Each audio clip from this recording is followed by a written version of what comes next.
नमस्कार, मैं हूं पंकज झा। आप मेरे साथ देख रहे हैं ऑफ द रिकॉर्ड। मैं लखनऊ में हूं और उस पार्क स्मारक के सामने खड़ा हूं जिसे कभी मायावती ने बनवाया था। और इसी लखनऊ में अभी डेरा डाल रखा है असदुद्दीन ओवैसी ने।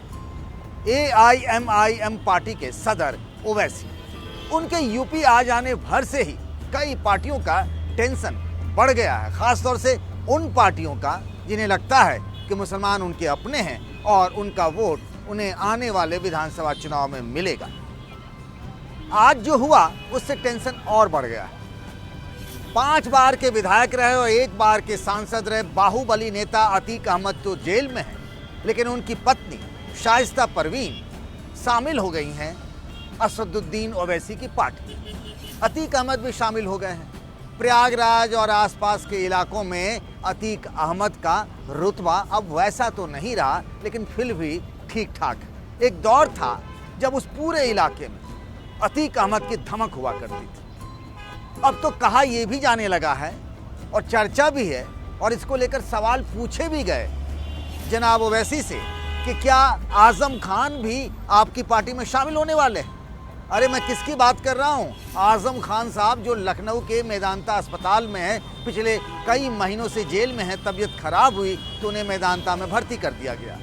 वही आजम खान जो समाजवादी पार्टी में जब अखिलेश यादव की सरकार थी तो दूसरे सबसे ताकतवर मंत्री होते थे। उनका कहा अखिलेश यादव ही नहीं टालते थे, यहाँ तक कि अखिलेश यादव को भी उनसे मिलने के लिए इंतजार करना पड़ता था।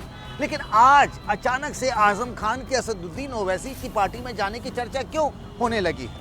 और वो आजम खान जिनके और असदुद्दीन ओवैसी के बीच तो कभी 36 का रिश्ता होता था।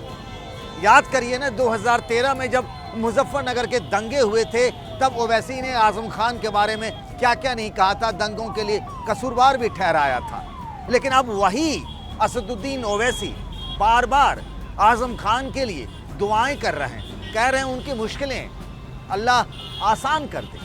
ये बात उन्होंने हैदराबाद में भी कही और जब लखनऊ आए तब भी उन्होंने ये बात कही। कुछ लोग तो ये भी कह रहे हैं कि आजम खान और ओवैसी की नज़दीकियां बढ़ रही हैं। अब पता नहीं, राजनीति में कुछ भी हो सकता है। एक दौर था जब आजम खान कहते थे कि उनकी सियासत मुलायम सिंह यादव की सियासत से है, उनकी सियासत नेताजी तक जाकर ख़त्म हो जाती है। तो क्या ऐसे में आजम खान और ओवैसी का मिलन हो सकता है?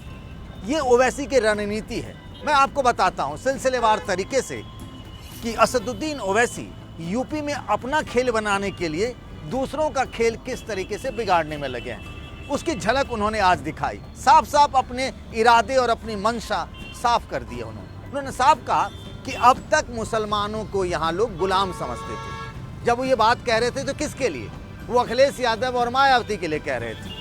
अखिलेश यादव का उन्होंने खास तौर से जिक्र किया, कहा MY समीकरण के आधार पर मुलायम सिंह और अखिलेश यादव ने इतने सालों से राजनीति की सत्ता में रहे, लेकिन सिर्फ 11% Y यानी यादव, 19% M यानी मुसलमानों पर राज करते रहे। सत्ता में हिस्सेदारी मुसलमानों को नहीं मिली, इसीलिए ये वक्त आ गया है। और ओवैसी इसीलिए यूपी के चुनाव में आए हैं। वो कह रहे हैं कि मैं इसीलिए आया हूं ताकि मुसलमानों को सत्ता में हिस्सेदारी दिला सके। अब हम किसी का गुलाम नहीं बनना चाहते। वो कहते हैं अब हमारे राजा बनने का वक्त आ गया। हालांकि लड़ेंगे 100 विधानसभा सीटों पर ही, लेकिन कह रहे हैं कि वो राजा बनेंगे। राजा बनेंगे या किंग मेकर बनेंगे ये तो बात की बात है, लेकिन मैं बता रहा हूं उनकी रणनीति क्या है। आप देखिए, नरेंद्र मोदी जब 2014 में देश के प्रधानमंत्री बने, उसके बाद से पूरा राजनीतिक परिदृश्य ही बदल गया है। पूरी राजनीति के जो ककहरे होते हैं ना, सब कुछ बदल गया। राजनीति का खांचा जो पुराना था ना, पॉलिटिक्स का, वोट पाने का, सब कुछ टूट गया। नई तरीके से राजनीतिक बिसात बिछा दी है मोदी और उनकी पार्टी बीजेपी ने। एक दौर में मुस्लिमों को एक साथ करने के लिए एक तरीके की पॉलिटिक्स होती थी। अब वो पॉलिटिक्स शुरू हो गई है सॉफ्ट हिंदुत्व की, यानी हम मुसलमानों का जिक्र न करें, हम हिंदुओं की और हिंदुओं के हितों की बात करें। और ये करके दिल्ली में अरविंद केजरीवाल ने अपनी सत्ता बनाए रखी।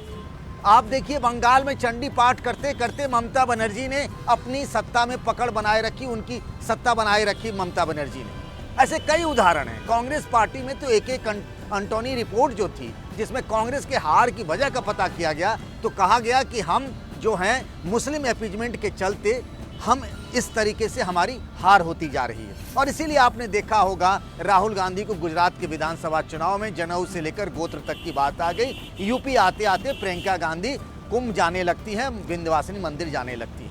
अब हो क्या गया है, यूपी का चुनाव बड़ा चुनाव है। मैं जिस लखनऊ में हूं उसके बारे में प्रधानमंत्री नरेंद्र मोदी से लेकर के कई बड़े नेता कह चुके हैं कि दिल्ली की सत्ता का रास्ता लखनऊ से होकर जाता है, इसीलिए सब लखनऊ में अपनी धमक और चमक और ताकत बनाए रखना चाहते हैं। अब यहाँ क्या हो गया है, सब लोग सॉफ्ट हिंदुत्व की राह पर चल पड़े हैं, यानी जिसको मिलना होगा मुसलमानों का वोट तो मिल ही जाएगा। अब देखिए ना, बीएसपी के आज प्रबुद्ध सम्मेलन में, बीएसपी के प्रबुद्ध सम्मेलन में क्या हुआ, वहाँ हर हर महादेव, जय सिया राम, ये सारे नारे लग रहे थे, पंडित शंख बजा रहे थे। समाजवादी पार्टी में भी देखिए तो वो भी एक तरीके से सॉफ्ट हिंदुत्व की राह पर है। कांग्रेस के बारे में मैं पहले ही बता चुका हूँ। असदुद्दीन ओवैसी को ये लगता है कि इस बात से जो मुस्लिम नेता हैं इन पार्टियों में, उनके मन में अब एक तरीके से लग रहा है कि उनको कोई पूछ नहीं रहा है, उनकी अनदेखी हो रही है। और ऐसे नाम और चेहरों पर असदुद्दीन ओवैसी काम कर रहे हैं। अतीक अहमद और उनका परिवार आ गया, कल को हो सकता है समाजवादी पार्टी का, बीएसपी का कोई और मुस्लिम नेता आ जाए। मुझे ये बताया गया है कि ऐसे नेताओं की एक लंबी लिस्ट असदुद्दीन ओवैसी के पास है और ओवैसी चाहते हैं कि ये सब उनके साथ आएं और जिन विधानसभा सीटों पर मुसलमानों का दबदबा है, मुस्लिम वोटर जहां जीत हार तय करते हैं, वहां ऐसे नेता अगर आ जाते हैं जिनके पास अपने भी कुछ वोट हैं, तो फिर कहानी पलट सकती है। आपने बिहार में एक झलक देख लिया है कि कैसे असदुद्दीन ओवैसी की पार्टी 20 सीटों पर लड़कर 5 सीटों पर चुनाव जीत चुकी है। अब वो यही करिश्मा यूपी में करना चाहते हैं। अगर यूपी में कामयाब रहे तो ओवैसी यहाँ की राजनीति की पूरी तकदीर और तस्वीर बदल सकते हैं, और जिस पर वो काम कर रहे हैं। और इस वजह से तमाम पार्टियों में एक तरीके से कह सकते हैं खलबली सी मच गई है। जिन लोगों को ये लगता था कि मुसलमान उनके हैं, मुसलमानों का वोट उन्हें मिलता रहा है, तो ओवैसी बहुतों का खेल बिगाड़ने में जुटे हुए हैं।